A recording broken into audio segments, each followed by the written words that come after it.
ഒന്ന് തെസ്സലോനിക്ക ലേഖനം 1-ാമത്തെ അധ്യായം അതിൻ്റെ 5-ാമത് വാക്യമാണ് ഇന്ന് പകൽക്കാലത്തെ വചനചിന്തകളുടെ ആധാരം എന്നുള്ള നിലയിൽ നാം വായിച്ചിരിക്കുന്നത്. നമുക്കെല്ലാവർക്കും ചേർന്ന് ആ വാക്യം ഒന്ന് വായിക്കാം. ഒന്ന് ചേർന്ന് വായിച്ചാട്ടെ. ഞങ്ങളുടെ സുവിശേഷം വചനമായി മാത്രമല്ല, ശക്തിയോടും പരിശുദ്ധാത്മാവോടും ബഹുനിശ്ചയത്തോടും കൂടെ ആയിരുന്നു നിങ്ങളുടെ അടുക്കൽ വന്നത്. സ്തോത്രം. അപ്പോസ്തലനായിരിക്കുന്ന പൗലോസ് തെസ്സലോനിക്ക സഭയ്ക്ക് അനുഗ്രഹിത ലേഖനം എഴുതുകയാണ്. ഈ തെസ്സലോനിക്ക സഭ പൗലോസിൻ്റെ ശുശ്രൂഷയിൽ സ്ഥാപിതമായ അനുഗ്രഹിക്കപ്പെട്ട ഒരു സഭയാണ്. പൗലോസിൻ്റെ മിഷണറി യാത്രയിലെ മക്കതോന്യ വിളി നമുക്കറിയാം. ആ മക്കതോന്യ വിളിയിൽ അദ്ദേഹം ഫിലിപ്പിയ പട്ടണത്തിലേക്ക് ചെല്ലുമ്പോൾ ആ പ്രോവിൻസിൻ്റെ ക്യാപിറ്റൽ സിറ്റി ആയിരുന്നു ഈ തെസ്സലോനിക്ക എന്ന് പറയുന്നത്. ഫിലിപ്പിയ പട്ടണത്തിലോട്ട് ചെല്ലുമ്പോൾ അവിടെ ആ പട്ടണത്തിൽ താൻ കടന്നുപോയ വലിയ പ്രതിസന്ധികളെ കുറിച്ച് അപ്പോസ്തല പ്രവൃത്തി 16, 17, 18 അധ്യായങ്ങളിൽ വളരെ വിശദമായിട്ട് എഴുതിയിട്ടുണ്ട്. അങ്ങനെ വലിയ പ്രതിസന്ധികളിലൂടെ കടന്നു പോകുന്ന സമയത്ത്, ദേഹോപദ്രവം ഉൾപ്പെടെയുള്ള പീഡനങ്ങളിലൂടെ കടന്നു പോകുന്ന സമയത്ത് ഏതോ ഒരു സഹോദരനോട് ദൈവാത്മാവ് ഇടപെട്ടു. എത്ര പേര് വിശ്വസിക്കുന്നുണ്ട് നമ്മുടെ പ്രയാസഘട്ടങ്ങളിൽ കർത്താവ് ആരോടെങ്കിലുമൊക്കെ സംസാരിക്കും? സ്തോത്രം. അങ്ങനെ പൗലോസിനെ പരിചയമില്ലാത്ത ഒരാൾ, പൗലോസിനെ ആദ്യമായി കാണുന്ന ഒരാൾ, ആ സഹോദരൻ്റെ പേര് യാസോൻ എന്നാണ്. പേരെന്താണ്? യാസോൻ. ഈ യാസോൻ ജീവിതത്തിൽ ആദ്യമായിട്ട് പൗലോസിനെ കാണുന്ന ഒരു വ്യക്തി. ഞാനൊരു കാര്യം പറയാം. അല്ലെ, ചില അത്യാവശ്യ ഘട്ടങ്ങളിൽ, ഹല്ലേലൂയ, ചില എമർജൻസി മേഖലകളിൽ നമുക്ക് വേണ്ടി ചില ഹൃദയങ്ങളോട് സംസാരിക്കുവാൻ ശക്തിയുള്ള ദൈവമാണ് നമ്മുടെ ദൈവം. കർത്താവ് നൂലെ കെട്ടി ഇറക്കി തരുമെന്ന് ചോദിച്ചാൽ അങ്ങനെയുള്ള അനുഭവങ്ങൾ ഉള്ളവരുണ്ട്. പക്ഷേ കർത്താവ് 90% പ്രവർത്തിക്കുന്നത് ദൈവത്തിൻ്റെ നിയോഗം വഹിക്കുന്ന തൻ്റെ ജനത്തിലൂടെ ആയിരിക്കും. അങ്ങനെ മറ്റുള്ളവരിലൂടെ നമ്മളോടുള്ള നമ്മുടെ ജീവിതത്തിൽ മാത്രമല്ല, മറ്റുള്ളവരുടെ ജീവിതത്തിൽ നമ്മിലൂടെയും പ്രവർത്തിക്കാൻ കർത്താവ് വിശ്വസ്തനാണ്. അങ്ങനെ ജീവിതത്തിൽ ആദ്യമായി കാണുന്ന ഒരു മനുഷ്യൻ, പേര് യാസോൻ. ഈ യാസോൻ ഈ പൗലോസിന്റെ അടുത്തോട്ട് വന്നിട്ട് പറഞ്ഞു, പാസ്റ്റർ ഞങ്ങളുടെ വീട്ടിലോട്ടൊന്ന് വാ. അങ്ങനെ ഈ യാസോൻ എന്ന ഈ സഹോദരന്റെ വീട്ടിൽ ചെന്ന് ഒരു കോട്ടേജ് മീറ്റിംഗ് ആയിട്ട് അവിടെ തുടങ്ങി. അങ്ങനെ തെസ്സലോനിക്ക പട്ടണത്തിൽ കോട്ടേജ് മീറ്റിംഗ് ആയി തുടങ്ങിയ ഈ പ്രാർത്ഥന ക്രമേണ വളർന്ന് അനുഗ്രഹിക്കപ്പെട്ട ഒരു സഭയായി. ദൈവമക്കളെ, നമ്മുടെ വീട് നമുക്ക് വേണ്ടി മാത്രമുള്ളതാണെങ്കിൽ നമുക്ക് അയ്യോ കഷ്ടം. സ്തോത്രം. നമ്മുടെ വീട് ദൈവരാജ്യത്തിന്റെ വീടാകട്ടെ, നമ്മുടെ വാഹനങ്ങൾ ദൈവരാജ്യത്തിന്റെ വാഹനമാകട്ടെ, ദൈവം നമുക്ക് തന്ന ആരോഗ്യം ദൈവരാജ്യത്തിൽ വിതക്കപ്പെടാനുള്ള വിത്തായി മാറട്ടെ. യാസോന്റെ വീട് അനുഗ്രഹിക്കപ്പെട്ട കൂട്ടായ്മ നടക്കുന്ന ഒരു വീടായി മാറി. ഒരു കാര്യം ഞാൻ ഉറപ്പിച്ചു പറയാം, ദൈവമക്കൾ, ദൈവദാസന്മാർ വീട്ടിൽ വന്ന് പ്രാർത്ഥിക്കുന്നത് ഒരനുഗ്രഹമാണ്. ഹല്ലേലൂയ. ഒരുപക്ഷെ ഒരു സഹോദരനോ സഹോദരിയോ ദൈവകൃപ പ്രാപിച്ച പാസ്റ്റാവണമെന്നില്ല. അഭിഷേകമുള്ള ഒരു ദൈവ പൈതൽ കാലുകുത്തി വീട്ടിൽ പ്രാർത്ഥിക്കുമ്പോൾ നമ്മുടെ കണ്ണിന് മറഞ്ഞിരിക്കുന്ന ചില പ്രതിസന്ധികളുണ്ട്. നമ്മളെ പ്രാർത്ഥിച്ചിട്ട് വെളിപ്പെടാത്ത ചില മേഖലകളുണ്ട്. ചിലപ്പോൾ ദൈവം നിയോഗത്തോടെ ആയിരിക്കാം ആ ദൈവദാസനെ നമ്മുടെ നടുവിലേക്ക് അയച്ചത്, അല്ലെങ്കിൽ നമ്മുടെ വീട്ടിലേക്ക് അയച്ചത്. ഒന്നും അറിയാത്ത ആ ദൈവ മനുഷ്യൻ അല്ലെങ്കിൽ ആ ദൈവ പൈതൽ വീട്ടിൽ കാലുകുത്തി പ്രാർത്ഥിക്കുമ്പോൾ നമ്മുടെ കണ്ണിന് മറഞ്ഞിരിക്കുന്ന ചില ഇരുട്ടിന്റെ ശക്തികൾ ആ പ്രാർത്ഥനയിൽ തകർക്കപ്പെടും എന്നുള്ള ബോധ്യം നമുക്കുണ്ടായിരിക്കണം. തെസ്സലോനിക്ക പട്ടണത്തിൽ പൗലോസിന്റെ ശുശ്രൂഷയ്ക്ക് നേരെ വെളിപ്പെട്ടു വന്ന ആ പ്രതിസന്ധിയെ യാസോന്റെ വീട്ടിലെ പ്രാർത്ഥനയിൽ പൊളിച്ചു കളയാൻ കർത്താവിന് പറ്റിയെങ്കിൽ ഇന്ന് രാത്രി വിശ്വസിക്കണം, എനിക്ക് നിങ്ങൾക്കും അതിലെ പിശാച് നീക്കുന്ന സകല ദുഷ്ട കരുക്കളെയും നമ്മുടെ വീട്ടിൽ നിന്നുയരുന്ന പ്രാർത്ഥനയാൽ തകർത്തു കളയാൻ എന്റെ ദൈവത്തിന് കഴിയും എന്ന് വിശ്വസിക്കുന്നവരെ കരങ്ങളെ ഉയർത്തി ഒന്ന് ദൈവത്തിന് സ്തോത്രം ചെയ്താട്ടെ. ഒരു കോട്ടേജ് മീറ്റിംഗ്, വെറും കോട്ടേജ് മീറ്റിംഗ്, അത് അനുഗ്രഹിക്കപ്പെട്ട സഭയായി. പൗലോസ് അവിടെ നിന്ന് അടുത്ത സ്ഥലത്തേക്ക് പോയി. ഈ തെസ്സലോനിക്ക പട്ടണത്തിന്റെ പേര് തെസ്സലോനിക്ക എന്നല്ലായിരുന്നു. ഈ പട്ടണത്തിന്റെ പേര് തെർമ എന്നായിരുന്നു. ഞാൻ പലതവണ ആ സംഭവം ഇവിടെ പറഞ്ഞിട്ടുണ്ട്, അതുകൊണ്ട് ആവർത്തന വിരസത ബുദ്ധിമുട്ടാണ്. പോട്ടെ. അങ്ങനെ പൗലോസ് തെസ്സലോനിക്കയിൽ നിന്ന് യാത്രയായി. മറ്റൊരു സന്ദർഭത്തിൽ പൗലോസ് കത്തിലൂടെ ദൈവസഭയ്ക്ക് ഒരു ലേഖനം എഴുതുകയാണ്. അന്ന് ഫോൺ ഉണ്ടായിരുന്നെങ്കിൽ പൗലോസ് ഫോൺ ചെയ്യുമായിരുന്നു. അന്ന് മെയിൽ ഉണ്ടായിരുന്നെങ്കിൽ പൗലോസ് ഒരു മെയിൽ അയക്കുമായിരുന്നു. അന്നുണ്ടായിരുന്ന സാധ്യത എഴുത്തായതുകൊണ്ട് ആ സാധ്യത പൗലോസ് ഉപയോഗിച്ചു എന്ന് മാത്രം. ദൈവമക്കളെ, മറ്റുള്ളവരുടെ ഉറപ്പിനായിട്ട്, മറ്റുള്ളവരുടെ സന്തോഷത്തിനായിട്ട്, മറ്റുള്ളവരെ ക്രിസ്തുവിൽ ഉറപ്പിക്കാനായിട്ട് ദൈവം നമ്മുടെ മുന്നിൽ തുറന്നു തന്നിരിക്കുന്ന സാധ്യതകൾ നാം ഉപയോഗിക്കാതിരിക്കരുത്. സ്തോത്രം. നമുക്ക് വിളിക്കാൻ ഫോൺ ഉണ്ടല്ലോ. ഏതെങ്കിലും ഒരു സഹോദരൻ ഒരു ബുദ്ധിമുട്ടിലാണെന്ന് മനസ്സിലായാൽ ആ ഫോൺ എടുത്ത് ഒന്ന് വിളിച്ച്, ബ്രദറെ എന്താണ് വിഷയം, സിസ്റ്റർ എന്താണ് വിഷയം എന്തെങ്കിലും ഉണ്ടെങ്കിൽ പ്രാർത്ഥിക്കാം. അങ്ങനെ നമ്മുടെ മുമ്പിൽ സാധ്യമായ മേഖലകളെ മറ്റുള്ളവരുടെ ഉറപ്പിന് വേണ്ടി ഉപയോഗിക്കാൻ നാം മടി കാണിക്കരുത്. ഒരുപക്ഷെ ഒരു പ്രാർത്ഥന അത്യാവശ്യമായിരിക്കുന്ന സമയത്തായിരിക്കും നമ്മൾ കൃത്യമായിട്ട് വിളിക്കുന്നത്. അങ്ങനെ ഒന്ന് ചെയ്ത് നോക്കിക്കേ. നമ്മുടെ സഭയിൽപ്പെട്ട ആളാവണം നിർബന്ധമൊന്നുമില്ല. ഒരു സഹോദരനോ രക്ഷിക്കപ്പെടാത്ത ആളായിക്കോട്ടെ, മുഖത്ത് നോക്കുമ്പോൾ ഒരു ബുദ്ധിമുട്ട് തോന്നി, ഒന്ന് വിളിച്ചിട്ട് ബ്രദറെ എന്താ വിഷയം, മുഖത്ത് നോക്കിയപ്പോൾ എന്തോ ഒരു ബുദ്ധിമുട്ടുണ്ടല്ലോ, ഒന്ന് പ്രാർത്ഥിച്ച് നോക്കിക്കേ. അവർക്ക് സമാധാനം. ഞാൻ നിങ്ങളോട് പരീക്ഷിക്കാൻ വേണ്ടി ഒരു കാര്യം പറയാം. ആ പ്രാർത്ഥിച്ച് കഴിയുമ്പം നമുക്ക് കിട്ടുന്നൊരു ഭയങ്കര പീസുണ്ട്. അതൊരു ഭയങ്കര ബ്ലെസ്സിങ് ആണ്. അവർക്കും ബ്ലെസ്സിങ് ആണ്, നമുക്കും ബ്ലെസ്സിങ് ആണ്. അങ്ങനെ പൗലോസ് തെസ്സലോനിക്ക സഭയ്ക്ക് അനുഗ്രഹിക്കപ്പെട്ട ലേഖനം എഴുതുകയാണ്. ഈ ലേഖനത്തിൽ മാത്രം മറ്റ് 65 പുസ്തകങ്ങൾക്ക് ഇല്ലാത്തൊരു പ്രത്യേകതയുണ്ട്. ഹല്ലേലൂയ. അതിൻ്റെ 5-ാമത്തെ അധ്യായം 27-ാമത് വാക്യം ഒന്ന് വായിച്ചേ. കർത്താവാണ് സഹോദരന്മാരെ ഒക്കെയും. അങ്ങനെ ഒരു ലേഖനമേ ബൈബിളിലുള്ളൂ. പിന്നെ വെളിപ്പാട് പുസ്തകത്തെക്കുറിച്ച് പറഞ്ഞിട്ടുണ്ട്. ഇത് വായിക്കുന്നവരും വായിച്ച് കേൾപ്പിക്കുന്നവരും ഇത് പ്രമാണിക്കുന്നവരും ഭാഗ്യവാന്മാർ. അവിടെയും എല്ലാവരും വായിക്കണമെന്ന് എഴുതിയിട്ടില്ല. പിന്നെ വെളിപ്പാട് പുസ്തകം എല്ലാവരോട്ടും വായിച്ചോട്ട് മനസ്സിലാകത്തില്ല, അത് വേറെ കാര്യം. അപ്പം ബൈബിളിലെ ഈ തെസ്സലോനിക്കൽ ലേഖനത്തിന് മാത്രമുള്ളൊരു പ്രത്യേകതയാണ്, ദൈവസഭയിലെ എല്ലാവരും ഇത് വായിക്കണം. ഈ ആഴ്ച നിങ്ങൾ തെസ്സലോനിക്കൽ ലേഖനം വായിക്കണം. ഞാൻ നിങ്ങളെ ഉത്ബോധിപ്പിക്കുകയാണ്. ഇതൊരു 5 തവണ വായിച്ചാൽ ഒരു പ്രസംഗവും കേൾക്കാതെ നമ്മുടെ ജീവിതത്തിൽ ഭയങ്കര മാറ്റം ഉണ്ടാകും. ഞാനിവിടെ വന്ന സമയത്ത് ഈ തെസ്സലോനിക്കൽ ലേഖനത്തിൽ തന്നെ അനേക ആഴ്ചകൾ ഞാനിവിടെ വചനം സംസാരിച്ചത് ഓർത്തു പോവുകയാണ്. ഈ തെസ്സലോനിക്കൽ ലേഖനത്തിൻ്റെ പ്രത്യേകത, ദൈവസഭയിലുള്ള എല്ലാവരും വായിക്കണം. ഇനി വായിക്കാൻ അറിയാൻ മേലാത്ത ആരെങ്കിലും ഉണ്ടെങ്കിൽ അവരെ വായിച്ച്, അത്രക്ക് ദൈവസഭയുമായി ബന്ധപ്പെട്ട് ദൈവജനവുമായി ബന്ധപ്പെട്ട വളരെ പ്രധാനപ്പെട്ട ഒരു ലേഖനമാണ് ഈ തെസ്സലോനിക്കൽ ലേഖനം. എന്തുകൊണ്ടായിരിക്കാം എല്ലാവരും വായിച്ചു കേൾക്കണം എന്ന് പൗലോസ് ആഗ്രഹിക്കാൻ കാരണം? 2 കാരണം പറഞ്ഞ് ഞാൻ വായിച്ച വാക്യത്തിലോട്ട് വരാം. 2-ാമത്തെ അധ്യായം അതിൻ്റെ 5-ാമത് വാക്യം വായിച്ചേ. 5-ാമത് വാക്യം. നിങ്ങൾ അറിയും പോലെ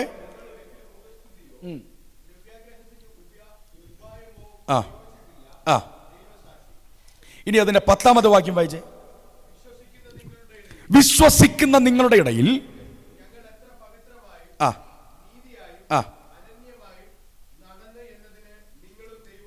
ഒന്ന് ചേർന്ന് പറഞ്ഞ ദൈവം സാക്ഷി. ഒന്ന് പറഞ്ഞ 2 വാക്യത്തിനകത്ത് പൗലോസ് പറയുന്നു ദൈവം സാക്ഷി. സഭയിലുള്ള എല്ലാവരും അറിയണം, ഇതിനകത്തൊരു സാക്ഷിയുണ്ട്. എല്ലാം കാണുന്ന ഒരു സാക്ഷി, എല്ലാം അറിയുന്ന ഒരു സാക്ഷി. ഞാൻ കുറച്ച് ന്യൂ ജനറേഷൻ ഭാഷ പറയാം. You are under camera surveillance. താങ്കൾ ക്യാമറ നിരീക്ഷണത്തിലാണ്. എല്ലാവരെയും, അതായത് നമ്മൾ ടെക്സ്റ്റൈൽസിലോട്ടൊക്കെ കയറുമ്പം അവിടെ ക്യാമറ വെച്ചിട്ടുണ്ടല്ലേ, എന്നിട്ട് അവിടെ എഴുതിയിട്ടുണ്ട് ഒരു ബോർഡ്, എന്തുവാ? താങ്കൾ ക്യാമറയുടെ നിരീക്ഷണത്തിലാണ്. ബോർഡ് വെച്ചിട്ടുണ്ടല്ലേ. ഇത് സഭയ്ക്കകത്തോട്ട് വിളിച്ചിട്ട് ബോർഡ് വെച്ചേക്കുക, സഭയിലുള്ള എല്ലാവരെയും വായിച്ച് കേൾപ്പിക്കണം, ഇതിനകത്തൊരു സാക്ഷിയുണ്ട്. ഈ സാക്ഷിയുടെ കണ്ണ് മറക്കാൻ ലോകത്തിൽ ആർക്കും കഴിയുകയില്ല. ഈ സാക്ഷിയുടെ കണ്ണ് വെട്ടിക്കാൻ ലോകത്തിൽ ആർക്കും കഴിയുകയില്ല. ദൈവമക്കളെ, ഇതിന് നെഗറ്റീവും പോസിറ്റീവുമായ സൈഡുണ്ട്. അതിൻ്റെ പോസിറ്റീവ് സൈഡ് ഞാൻ പറയാം. നിങ്ങൾ ദൈവരാജ്യത്തിൽ എത്ര ഞെരുങ്ങുന്നോ ഒരുപക്ഷെ മനുഷ്യനത് കാണുകയില്ല. ഒരുപക്ഷെ പാസ്റ്റർ അത് അറിയണമെന്നില്ല. എന്നാൽ ഇതിനകത്ത് കണ്ണടക്കാത്ത ഒരു സാക്ഷിയുണ്ട്. നിങ്ങൾ ഞെരുങ്ങുന്നതും നിങ്ങൾ കരയുന്നതും നിങ്ങൾ പ്രാർത്ഥിക്കുന്നതും ദൈവരാജ്യത്തിൽ വിതക്കുന്നതും ദൈവരാജ്യത്തിൽ കൊടുത്തതും ശൂന്യതയിൽ വാരി വിതറിയതും ദൈവദാസന്മാരെ മാനിച്ചതും ദൈവമക്കളെ ആദരിച്ചതും ഒന്നും മറന്നു കളയുന്നവനല്ല നമ്മുടെ ദൈവം. പൗലോസ് അതിന്റെ പോസിറ്റീവ് സൈഡ് പറയുകയാണ്. ദൈവസഭയിലുള്ള എല്ലാവരെയും വായിച്ചു കേൾപ്പിക്കണം. കണ്ണടക്കാത്ത ഒരു സാക്ഷി 24 മണിക്കൂറും നമ്മുടെ ചലനങ്ങളെ സൂക്ഷ്മതയോടെ ക്യാപ്ചർ ചെയ്യുന്ന ഒരു ക്യാമറ കണ്ണിന് മുമ്പിലാണ് ഞാൻ നിങ്ങളുമായിരിക്കുന്നത്. ഈ മക്കളെ, ലോകത്തിന്റെ ക്യാമറ ക്യാപ്ചർ ചെയ്യുന്നത് നമ്മുടെ ഔട്ടർ ലുക്കാണ്, നമ്മുടെ ഫേസ് ആണ്. എന്നാൽ ഈ ക്യാമറ ക്യാപ്ചർ ചെയ്യുന്നത് നമ്മുടെ ഔട്ടർ ലുക്കല്ല, സകല ഹൃദയങ്ങളെയും ശോധന ചെയ്യുന്ന സർവശക്തനായ ദൈവം പറഞ്ഞു, ഹൃദയം മുറുങ്ങിയവർക്ക് യഹോവ സമീപസ്ഥൻ. ആരും കണ്ടില്ലെങ്കിലും, വേദന ആരും കണ്ടില്ലെങ്കിലും, കണ്ണുനീരാരും കണ്ടില്ലെങ്കിലും, നിന്റെ പ്രാർത്ഥന ആരും കേൾക്കാനില്ലെങ്കിലും, നിന്റെ പരാതി ആരും കേൾക്കാനില്ലെങ്കിലും, പൗലോസ് ഉറപ്പിച്ചു പറയുന്നു, ഇതിനകത്തൊരു സാക്ഷിയുണ്ട്, എന്നെ കാണുന്ന ഒരു ദൈവമുണ്ട്. ആ മരുഭൂമിയിൽ ഹാഗാർ ഓടുകയാണ്, സ്വന്തം മകനെ ചേർത്ത് പിടിച്ച് ഓടുകയാണ്. ഭർത്താവായിരിക്കുന്ന അബ്രഹാം ആ തുരുത്തിയിൽ കരുതി കൂട്ടിക്കൊടുത്തു വിട്ട വെള്ളം ഏകദേശം തീരാറായിരിക്കുന്നു. കാണാൻ ആരുമില്ല, കരുതാൻ ആരുമില്ല. അപ്പോൾ യഹോവയുടെ ദൂതൻ ഹാഗാറിന് പ്രത്യക്ഷപ്പെട്ടപ്പോൾ ഹാഗാർ പറയുന്നൊരു കാര്യമുണ്ട്, എന്നെ കാണുന്നവനെ ഞാൻ ഇവിടെയും കണ്ടുപോകും. ഹാഗാറെ, നിന്നെ കാണാൻ ഇസഹാക്കില്ല, നിന്നെ കാണാൻ സാറയില്ല, നിന്നെ കാണാൻ അബ്രഹാമില്ല. ആരും നിന്നെ കണ്ടില്ലെങ്കിൽ, ആരും നിന്നെ മൈൻഡ് ഇല്ലെങ്കിലും, ആരും നിന്നെ ഗൗനിച്ചില്ലെങ്കിലും, നമ്മളെ കാണുന്ന ഒരു ദൈവമുണ്ട്. ഇന്ന് പകൽക്കാലം വിശ്വസിക്കുന്നുണ്ടോ? ഞാൻ ഏത് സാഹചര്യത്തിൽ ചെന്നാലും എന്നെ കാണുന്ന, എന്നെ അറിയുന്ന ഒരു ദൈവമുണ്ട്. ആ ഉറപ്പുള്ള ഭക്തൻ പണ്ടിങ്ങനെ പാടി, ആരും സഹായമില്ലെല്ലാവരും പാരിൽ കണ്ടും കാണാതെയും പോകുന്നവർ. ചേർന്ന് പാടിക്കേ, ആരും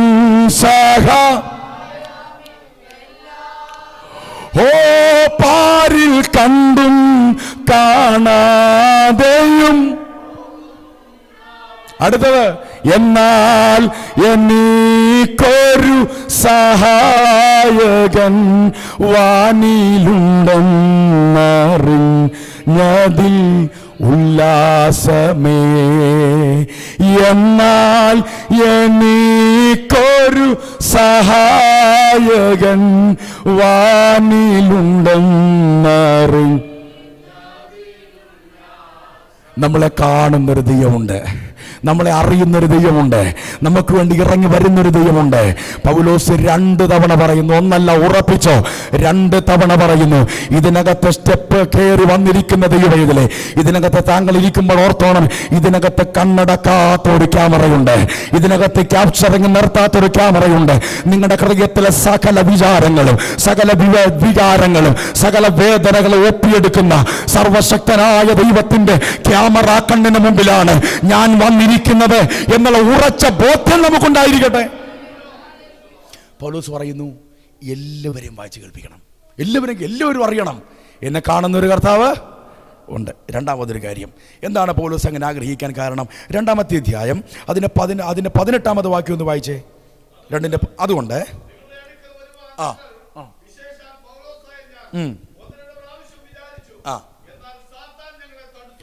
എന്താ വായിച്ചത്? നിങ്ങളുടെ അടുക്കൽ വരാൻ പൗലോസായ ഞാൻ 1-2 തവണ വിചാരിച്ചു, എന്നാൽ സാത്താൻ ഞങ്ങളെ തടുത്തു. ദൈവമക്കളെ, നമ്മുടെ മുന്നേറ്റങ്ങളെ തടയുവാൻ സാത്താന് കഴിയുമോ? നമ്മുടെ ഗമനങ്ങളെ തടയുവാൻ സാത്താന് കഴിയുമോ? ബൈബിൾ പറയുന്നു, തീർച്ചയായിട്ടും അവന് കഴിയും. ഞാൻ ആദ്യം വിചാരിച്ചത് നമ്മൾ സംസാരിക്കുന്നത് മാത്രമേ സാത്താന് മനസ്സിലാകൂ, നമ്മൾ ചിന്തിക്കുന്നത് മനസ്സിലാകത്തില്ലെന്നാണ്. പക്ഷേ അവിടെ എഴുതിയിരിക്കുന്നത് കണ്ടോ, നിങ്ങളുടെ അടുക്കൽ വരുവാൻ വിശേഷാൽ പൗലോസായ ഞാൻ 1-2 തവണ വിചാരിച്ചു, എന്നാൽ സാത്താൻ അതിനെ തടഞ്ഞു. നമ്മുടെ വിചാരത്തെ പോലും തടയാൻ അവന് കഴിയും. ആരോടും പറഞ്ഞില്ല, ഇന്നതുപോലെ ചെയ്യണം എന്ന് പ്ലാൻ ചെയ്തേ ഉള്ളൂ. പ്ലാൻ ചെയ്തപ്പോൾ തന്നെ ബ്ലോക്ക് വന്നു കഴിഞ്ഞു. പരിശുദ്ധാത്മാവ് ഇന്ന് പകൽക്കാലം ദൈവസഭയോട് ആലോചന പറയുന്നു, നീ ചിന്തിച്ച മേഖലയെ പോലും തകർത്ത് തരിപ്പണമാക്കി കളയുന്ന പിശാചിന്റെ എല്ലാ തടയലുകളെയും എന്റെ കർത്താവ് ഇന്ന് പകൽക്കാലം വെട്ടാൻ പോകുകയാ. സ്തോത്രം. ഞാൻ ചോദിച്ച ചോദ്യം, നമ്മുടെ മുന്നേറ്റങ്ങളെ തടയാൻ സാത്താന് കഴിയുമോ? സാത്താന് കഴിയും. പക്ഷെ ഒരു കാര്യം ഓർക്കണം, അവന് തടയാനേ കഴിയൂ, മുടക്കാൻ കഴിയില്ല. ആമേൻ.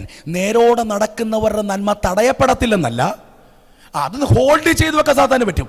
1 മാസത്തേക്കോ 2 മാസത്തേക്കോ 1 വർഷത്തേക്കോ ഒന്ന് ഹോൾഡ് ചെയ്ത് വെക്കാൻ ഒരു പക്ഷേ സാത്താന് പറ്റുമായിരിക്കും.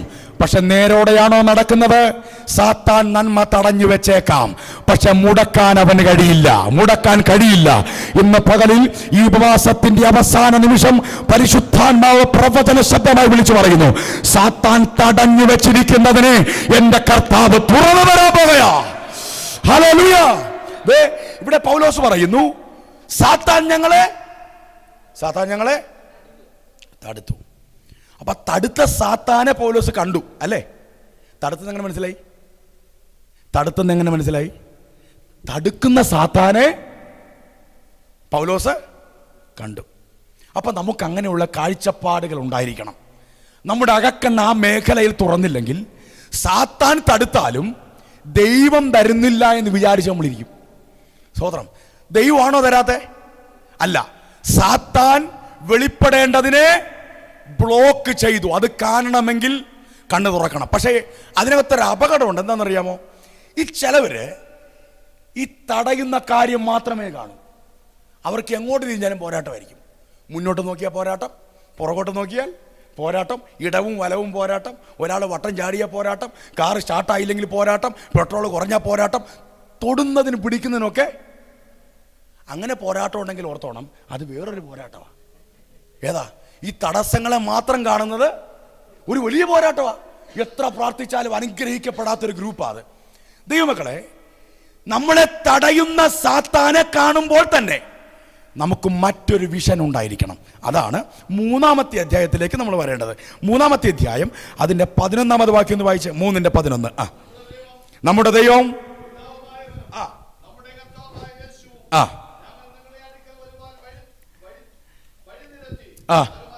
ഞങ്ങൾ നിങ്ങളുടെ അടുക്കൽ വരുവാൻ.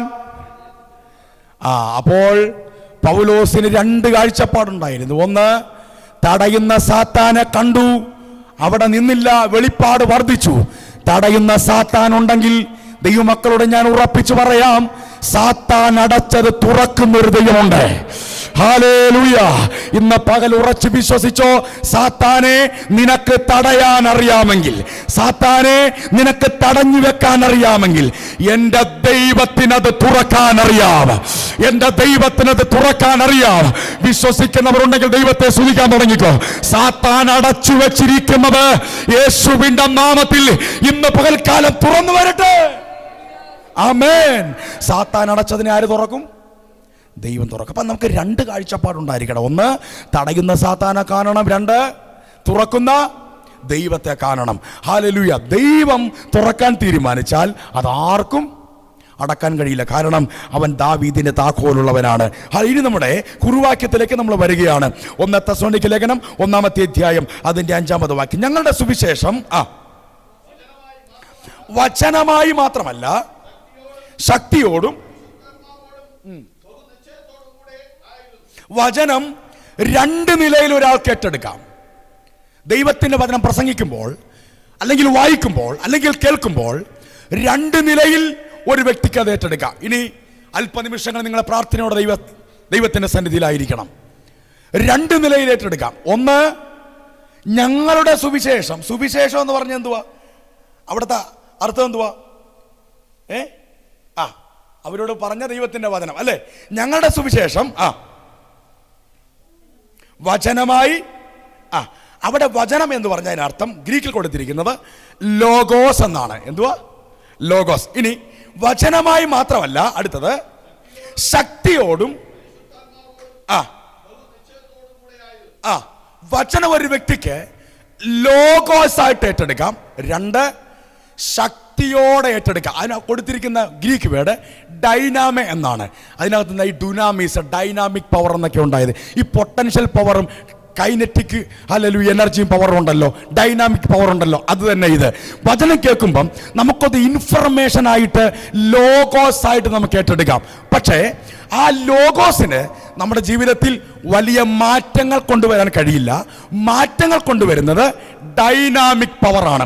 ഇവിടെ തെസ്സലോനിക്ക സഭയോട് പറയുന്നു, ഞങ്ങളുടെ സുവിശേഷം വചനമായി അടുത്തത്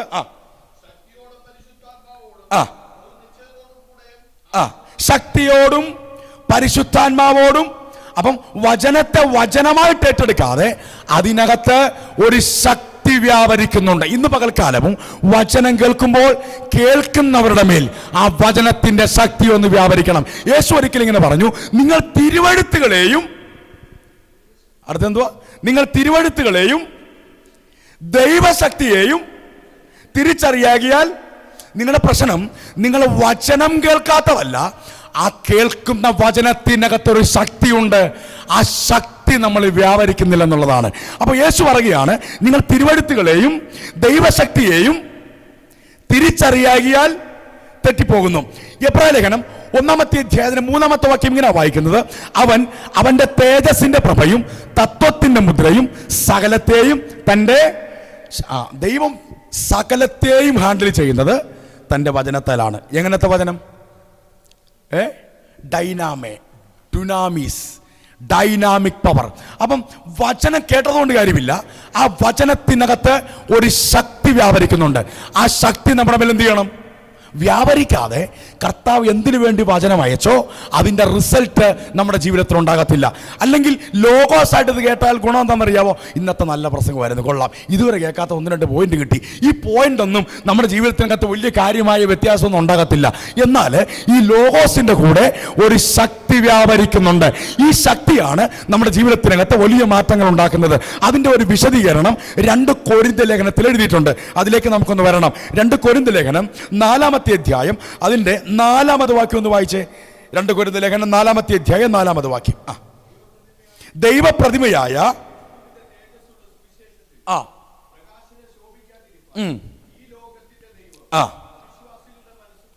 അപ്പൊ ശ്രദ്ധിച്ചേ, ദൈവപ്രതിമയായ ക്രിസ്തുവിന്റെ തേജസ്സുള്ള സുവിശേഷത്തിന്റെ പ്രകാശനം ശോഭിക്കാതിരിപ്പാൻ ഈ ലോകത്തിന്റെ ദൈവം അവിശ്വാസികളുടെ മനസ്സിനെ കുരുടാക്കി. അപ്പോൾ രണ്ട് രീതിയിൽ തിരിച്ചു വേണം നാം ആ വാക്യത്തെ മനസ്സിലാക്കാൻ. 1, സുവിശേഷം മറയപ്പെട്ടവർ. 2, സുവിശേഷത്തിനകത്തെ തേജസ് പ്രകാശനം മറയപ്പെട്ടവർ. അല്ലെങ്കിൽ 1, ദൈവവചനം മറയപ്പെട്ടവരാണ്. അവർ എത്ര വചനം കേട്ടാലും അവർക്ക് ആ വചനം മനസ്സിലാകത്തില്ല. വചനം കേൾക്കാൻ കഴിയാത്ത നിലയിൽ, വചനം മനസ്സിലാകാത്ത നിലയിൽ ദൃഷ്ടികൾ അടഞ്ഞുപോയവരുണ്ട്. യേശു എമ്മവൂസിലേക്ക് പോയ ശിഷ്യന്മാരോട് സംസാരിക്കുന്ന സമയത്ത് അവിടെ എഴുതിയിരിക്കുന്നു, അവരുടെ കണ്ണ് അവനെ കാണാതെ വണ്ണം അടഞ്ഞിരുന്നു. അതിനുശേഷം യേശു അവരോട് സന്ധ്യയെങ്കിൽ അപ്പം നുറുക്കി സംസാരിക്കുന്ന സമയത്ത് അവിടെ എഴുതിയിരിക്കുന്നു, തിരുവെഴുത്തുകളെ തിരിച്ചറിയേണ്ടതിന് കർത്താവ് അവരുടെ ചെവിയെ തുറന്നു, കണ്ണിനെ തുറന്നു. അപ്പോൾ 1, വചനം നമുക്ക് മനസ്സിലാവണം. ചിലർക്ക് വചനം മറന്നിരിക്കുക. എത്ര പ്രസംഗിച്ചാലും അവരുടെ മനസ്സിലോട്ട് ഈ വചനം കയറത്തില്ല. എന്താ അതിന് കാരണം? അവർക്ക് എന്തു ചെയ്തു? വചനം മറയപ്പെട്ടു. ഇനി ചിലർക്ക് വചനം മറയപ്പെടുന്നില്ല, വചനം അവർക്ക് മനസ്സിലാകുന്നുണ്ട്, പക്ഷേ അവർക്ക് എന്ത് വ്യാപരിക്കുന്നില്ല? വചനത്തിൻ്റെ അകത്തെ ശക്തി. സുവിശേഷം ആ വാക്യം കൂടി വായിച്ചേ. കൊരിന്ത്യർ ലേഖനം 4:4, 2 കൊരിന്ത്യർ 4:4.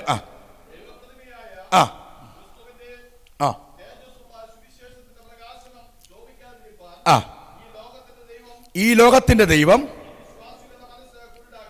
ശ്രദ്ധിച്ചേ. അപ്പം 1, ദൈവത്തിന്റെ വചനം അറിയപ്പെട്ടവർ. 1, സുവിശേഷം അറിയപ്പെട്ടവർ. ചിലർക്ക് സുവിശേഷം അറിയപ്പെട്ടു, അവർ വചനം കേൾക്കുന്നു, പക്ഷെ അവർക്ക് മാനസാന്തരം എല്ലാവരും പോവുക.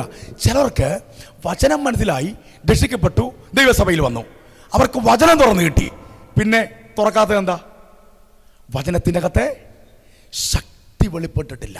ദൈവമക്കളെ, ഈ ഉപവാസത്തിൻ്റെ അകത്ത് ഈ ഒരു 10, 15, 20 മിനിറ്റ് നമ്മൾ ദൈവത്തിൻ്റെ വചനത്തിന് മുമ്പിലായിരിക്കുമ്പോൾ ആ വചനത്തിൻ്റെ അകത്തെ ശക്തി എൻ്റെ മേലൊന്ന് വെളിപ്പെടണമെന്നൊന്ന് പ്രാർത്ഥിക്കാവോ? നമ്മൾ എന്തുമാത്രം വചനം കേട്ടു എന്നുള്ളതല്ല വിഷയം. ആ വചനത്തിനകത്ത് ഒരു ശക്തിയുണ്ട്. ആ ശക്തി നമ്മളെ മേലൊന്ന് വ്യാപരിക്കണം. ശ്രദ്ധിച്ച്, അപ്പം ഈ ഒരു ദൈവ പൈതലിന് അവർ രക്ഷിക്കപ്പെട്ടവരാണ്, പക്ഷേ അവരുടെ ഹൃദയത്തിനകത്ത് അവിശ്വാസമാണ്. അപ്പൊ ശക്തി വ്യാപരിക്കാൻ തടസ്സം എന്താ? നമ്മുടെ ഹൃദയത്തിനകത്തെ അവിശ്വാസം. അപ്പൊ ശക്തി വ്യാപരിക്കുന്നതിന് തടസ്സമായിട്ട് നമുക്കെതിരെ പോരാടുന്ന ശക്തി ഏതാണെന്നറിയാമോ? ഈ ലോകത്തിന്റെ ദൈവം. അപ്പൊ ഈ ലോകത്തിന്റെ ദൈവം, ദൈവത്തിന്റെ വചനത്തിന്റെ അകത്തെ ശക്തി നമ്മിൽ വ്യാപരിക്കുന്നതിന് തടസ്സമായി നമ്മളോട് പോരാടാൻ കാര്യം എന്താണെന്നറിയാമോ? ആ തേജസ് ഒരു ദൈവ പൈതലിന്റെ മേൽ വന്നാൽ അവൻ ആരായി മാറും? 3-ാമത്തെ അധ്യായം അതിന്റെ 18-ാമത് വാക്യം ഒന്ന് വായിച്ചേ. 3:18. എന്നാൽ മൂടുപട നീങ്ങിയ മുഖത്ത് കർത്താവിന്റെ തേജസ്സിനെ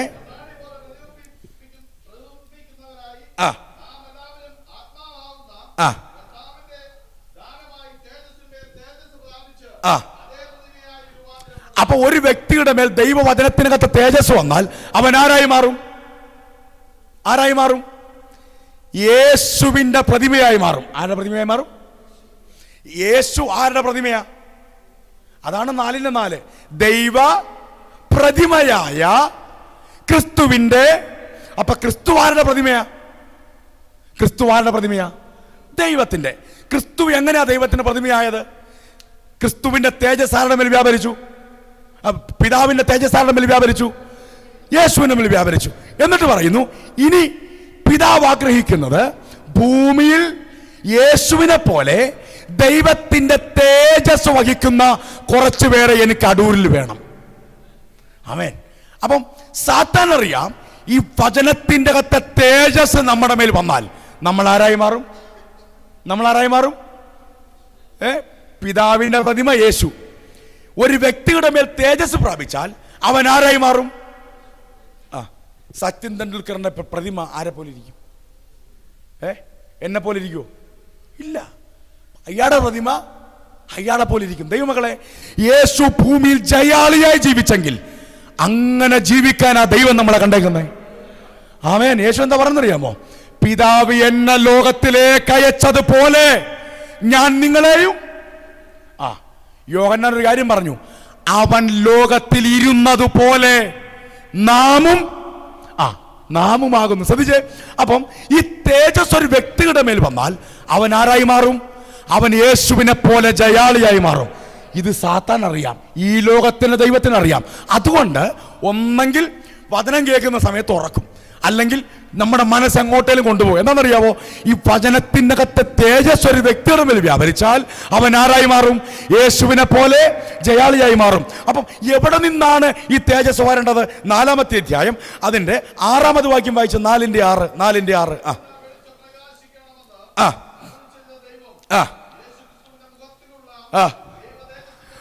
അപ്പൊ ശ്രദ്ധിച്ചേ, ഈ തേജസ് നമുക്ക് എവിടുന്നാ പകരപ്പെട്ട് കിട്ടുന്നേ? ക്രിസ്തുവിന്റെ. അപ്പൊ ക്രിസ്തു ആ തേജസ് പ്രാപിച്ചിട്ട് ക്രിസ്തുവിന്റെ മുഖത്തുള്ള തേജസ് നമ്മുടെ മേലേക്ക് പ്രകാശിപ്പിക്കുക. അതിന് നല്ല ഒരു ഉദാഹരണം പറഞ്ഞിട്ടുണ്ട് 3-ാമത്തെ അധ്യായത്തില്. മോശ പർവ്വതത്തിൽ നിന്ന് ഇറങ്ങി വന്നപ്പം മോശയുടെ ശരീരം ത്വക്ക് പ്രകാശിച്ചു. 3-ാമത്തെ അധ്യായം എടുത്ത് 3-ാമത്തെ അധ്യായം അതിന്റെ 7-ാമത് വാക്യം വായിച്ചേ.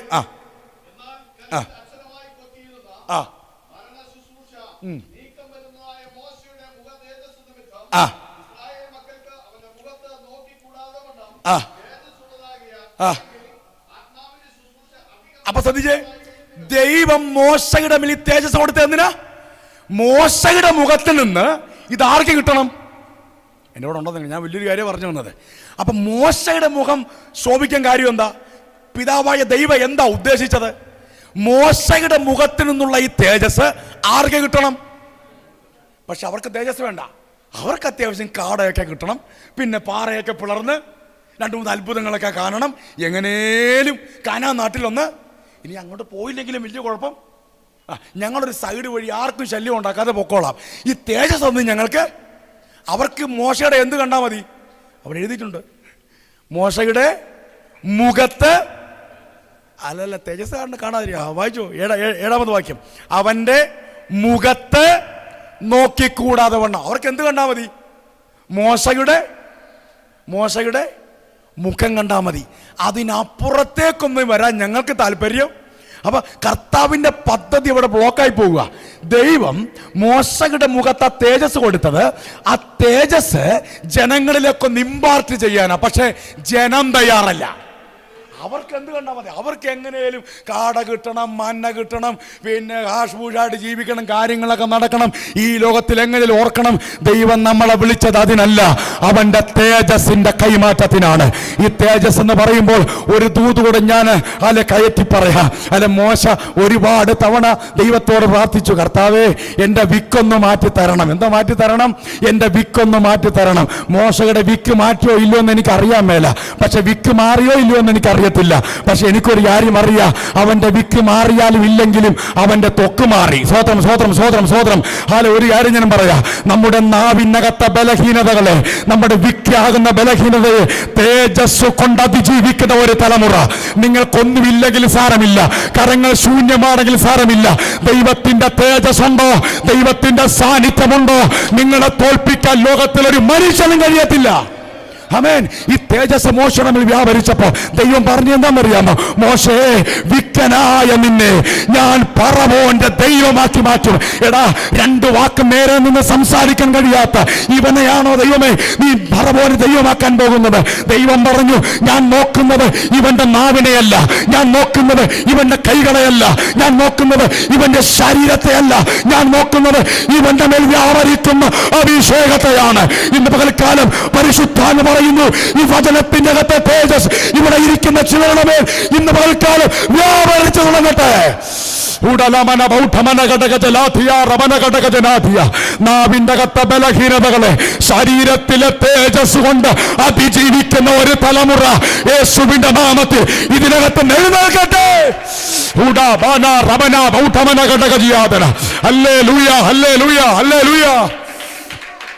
Oh Jesus. ലാംബന ബൗഡ റബൽ ഖമന ഘടക ഹർഷജ റഗൽ ഖമന ഘടക ജനാദിയ. യേശുവിന്റെ അധികാരമുള്ള നാമത്തിൽ ഈ വചനം അതിന്റെ ശക്തിയോടെ ഇന്ന് പകൽക്കാലം നിങ്ങളുടെ മേൽ വരികയാണ്. യെസ്. ഷമ റാംബന ബൗഡ ലബൽ ഖമന ഘടക ഹർഷജ റബൽ ഖൗഡിയൽ ഖൗഡമന ഘടക ജനാദിയ. ദൈവമക്കളെ, ജനത്തിന്, ഇസ്രായേൽ ജനത്തിന് ഇതിനോടൊന്നും വലിയ താല്പര്യം ഇല്ല. അവർ രാവിലെ എഴുന്നേറ്റ് ആദ്യത്തെ പരിപാടി എന്താണെന്നറിയോ? അടുത്ത പരിപാടി എന്താ? രാപ്പാടിക്കണ്ടേ. പക്ഷെ നിങ്ങൾ കണ്ട ഒരു മനുഷ്യനെ, ഏതാണ്ട് 120 വയസ്സായി. ആ മനുഷ്യൻ രാവിലെ എഴുന്നേക്കും. ആ മനുഷ്യൻ രാവിലെ എഴുന്നേറ്റിട്ട് നേരെ കൂടാരത്തിന് പുറത്തേക്ക് വന്നിട്ട് ആ കൂടാരക്കുറ്റിൽ ഇങ്ങനെ പിടിക്കും. പിടിച്ചിട്ട് മേപ്പോട്ട് നോക്കും. കാടയുണ്ടോന്നല്ല, മന്ന വീഴുന്നുണ്ടോന്നല്ല, അവൻ്റെ തേജസ് എൻ്റെ മേലുണ്ടോ. മോശക്കൊരു കാര്യം അറിയാം, നിനക്ക് തേജസ് ഉണ്ടോ, മഞ്ഞ വന്നോളും. ദൈവത്തിൻ്റെ അഭിഷേകമുണ്ടോ, കാട വന്നോളും. ജീവിതത്തിൽ തകർന്നു പോകരുത്. അതിനല്ല ദൈവം നമ്മളെ വിളിച്ചേക്കുന്നത്. തേജസ് നോക്കാതെ മന്നകളുടെ പുറകെ ഓടിയവർ ഒറ്റ എണ്ണം കാണാൻ മാറ്റി പോയില്ല കേട്ടോ. ഒരു കാര്യം പറയാം, ഈ വചനത്തിനകത്തൊരു ഡുനാമി ഉണ്ട്, ഡുനാമിസ്. ഒരു ഡൈനാമിക് പവർ ഉണ്ട്. ഇന്ന് പകലിൽ ഒരു ഭയങ്കര സ്ഫോടനാത്മകമായ നിലയിൽ നമ്മുടെ അകത്ത വചനത്തിന്റെ ശക്തി ഒന്ന് വ്യാപരിക്കാൻ പോകുക. കണ്ടോ, പിശാച് സമ്മതിക്കത്തില്ല. അപ്പൊ ഒരു വ്യക്തി ഈ ദൈവ തേജസ് പ്രാപിക്കാതിരിക്കാൻ പുറകിൽ പോരാടുന്നത് ദേശാധിപതിയൊന്നുമല്ല, അവന്റെ ഹെഡ് ഓഫീസിൽ നിന്ന് ഡയറക്റ്റ് അടിയാ. നിങ്ങൾക്ക് ഇതിന്റെ ഗൗരവം മനസ്സിലായോ? ഈ ലോകത്തിന്റെ, നിങ്ങൾക്ക് മനസ്സിലായോ? ചെറിയ പിശാചിനെയൊന്നും അല്ല പുള്ളി അയക്കുന്നത്, പുള്ളി നേരിട്ട് ഇങ്ങോട്ട്. ആമേൻ. യേശു ഒരു കാര്യം പറഞ്ഞു, ഈ ലോകത്തിന്റെ പ്രഭു വരുന്നു, ഞാനും അവനുമായിട്ടൊരു കാര്യമില്ല. കാരണം ഇന്നലെ രാത്രി നമ്മൾ കേട്ട് സൗഖ്യമാക്കുവാൻ ഡുനാമി അങ്ങനെ എഴുതിയേക്കുന്നത്, ഡൈനാമി എന്ന് എഴുതിയേക്കുന്നത്. കർത്താവിൻ്റെ ശക്തി ആരുടെ മേലുണ്ടായിരുന്നു? അപ്പോൾ ഒരു വ്യക്തിയുടെ മേൽ ഈ ശക്തി വ്യാപരിക്കാൻ സാത്താൻ ഒരു കാരണവശാലും സമ്മതിക്കത്തില്ല. ഈ ശക്തി അങ്ങ് വ്യാപരിച്ചു പോയാൽ അവൻ്റെ ചരിത്രം മാറും. വചനം കേട്ട് കേട്ട് കേട്ട് കേട്ട് കേട്ട് തഴമ്പിച്ച് ഒരു മാറ്റവുമില്ല. ഇന്ന് രാത്രി ദൈവപൈതൽ, പകൽക്കാലം ദൈവപൈതൽ ഓർത്തോണം, അത് കാര്യമില്ല. ഈ വചനത്തിനകത്തൊരു ശക്തി വ്യാപരിക്കുന്നുണ്ട്. ഇത് ലോഗോസ് അല്ല, ഇത് ഡൈനാമിയായി വ്യാപരിക്കണം. റാംധന റമന ഘടക ഇതില്ല, ഇത് ഇത് ഇത് എഴുതിയേക്കുന്ന എല്ലാം ലോഗോസാണ്. ഹല്ലേലൂയ. ഇതിനകത്ത് മാറ്റമൊന്നുമില്ല, ഇതിനകത്ത് ശക്തി ഉണ്ട്. പക്ഷേ അതിനേക്കാൾ സ്ഫോടനമാണ് ഹല്ലേലൂയ ഈ ഡൈനാമിക്കകത്ത് വ്യാപരിക്കുന്നത് യേശുവിന്റെ നാമത്തിൽ. അപ്പൊ ശ്രദ്ധിച്ചേ, ഹല്ലേലൂയ. ഇവിടെ 4-ാമത്തെ അധ്യായം അതിന് 4-ാമത് വാക്യം വായിച്ചേ. 2 കൊരിന്ത്യൻസ്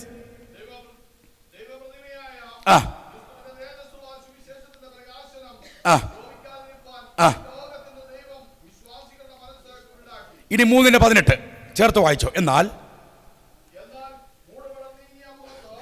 മൂടുപടം നീങ്ങിയ. അപ്പൊ ശ്രദ്ധിച്ചേ, ഈ തേജസ് വ്യാപരിക്കണമെങ്കിൽ നമ്മുടെ മുഖത്ത് കിടക്കുന്ന മൂടുപടം ഒന്ന് സ്വതന്ത്രം. അവിടെ മോശക്ക് മനസ്സിലായി ജനങ്ങൾക്ക് ഇതിനോട് വലിയ താല്പര്യം. ആ മോശ എന്ത് ചെയ്തു? എൻ്റെ മുഖം. പക്ഷെ കൊരിന്ത്യർ സഭയോട് പറഞ്ഞു, ഇപ്പം കിടക്കുന്നത് മോശയുടെ മുഖത്തല്ല, നിങ്ങളുടെ മുഖത്താണ്. ആ മുഖം മൂടുപടം ഒന്ന് മാറ്റാവോ? മൂടുപടം മാറിയ മുഖത്ത്. ഏതാ മൂടുപടം? അവിശ്വാസം. കർത്താവിൽ നമ്മൾ അകറ്റുന്നത് എന്തോ അതെല്ലാം മൂടുപടമാണ്. ആ മൂടുപടം ഒന്ന് മാറ്റിയാൽ എങ്ങനെ വെളിപ്പെടും അത്? 3:18 തേജസ്സിനെ. അപ്പൊ തേജസ്സിന്റെ ഒരു പ്രത്യേകത സിമ്പിളാണ്. യേശുവിന്റെ മേലിൽ തേജസ് വ്യാപരിച്ചപ്പം അടങ്ങിയിരുന്നോ? യേശുവിന്റെ മുഖത്തു നിന്നുള്ള തേജസ് അങ്ങോട്ട് വന്നു. അങ്ങനെയല്ലോ നമ്മൾ രക്ഷിക്കപ്പെട്ടോട് വന്നത്. അപ്പൊ ഈ തേജസ് നമ്മുടെ വ്യാപരിച്ചപ്പോഴാണ് നമ്മൾ രക്ഷിക്കപ്പെട്ട് സഭക്കകത്ത് വന്നത്. ഈ തേജസ് നമുക്ക് എവിടെ നിന്നാണ് കിട്ടിയത്?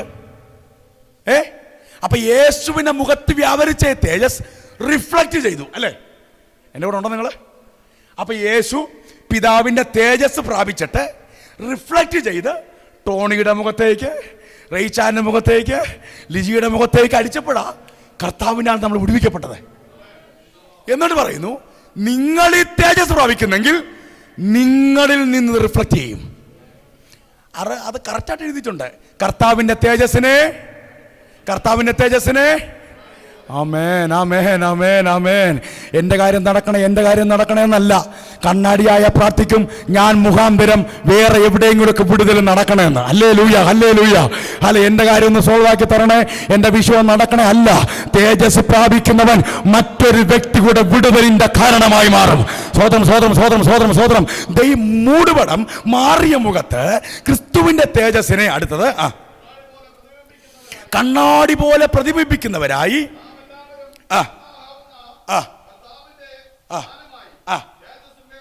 അപ്പൊ നിങ്ങളത് റിഫ്ലക്റ്റ് ചെയ്താൽ, അതായത് ഞാനിവിടെ ഇരുന്നുകൊണ്ട് ജോണിന് വേണ്ടി പ്രാർത്ഥിക്കുന്നു, അല്ലെങ്കിൽ മാമച്ചാന് വേണ്ടി പ്രാർത്ഥിക്കുന്നു, എൻ്റെ അകത്തെ തേജസ്സിനെ ഞാൻ എങ്ങോട്ട് കൊടുക്കുക?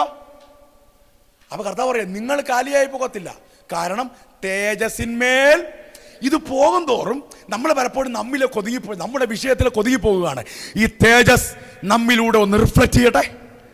ആമേൻ. റിഫ്ലക്റ്റ് ചെയ്യണമെങ്കിൽ നമ്മുടെ അകത്ത് തേജസ് സാധ്യം ഉണ്ടാകണം. അപ്പൊ ശ്രദ്ധിച്ചേ, അപ്പം നിങ്ങൾ തേജസ്സിന്മേൽ തേജസ് പ്രാപിച്ച് അതേ പ്രതിമ, യേശുവിന്റെ പ്രതിമ. യേശു എന്താ ചെയ്തത്? സ്വർഗീയ മഹിമകളെല്ലാം വിട്ട്, ദൈവദാസ വിവരിച്ചു മനോഹരമായിട്ട്, സ്വർഗീയ മഹിമകളെല്ലാം വിട്ട് താണഭൂമിയിലോട്ട് വന്ന് തൻ്റെ അകത്തുണ്ടായിരുന്ന ഈ മഹത്വം, ഈ തേജസ് അനേകരിലേക്ക് കൊടുത്ത് അനേകരെ നിത്യരാജ്യത്തിന് ഓഹരിക്കാരാക്കിയെങ്കിൽ നിങ്ങൾ യേശുവിനെ പോലെ ഒരു പ്രതിമയായി മാറാനാ ദൈവം നമ്മളെ കണ്ടേക്കുന്നത്. ഇത്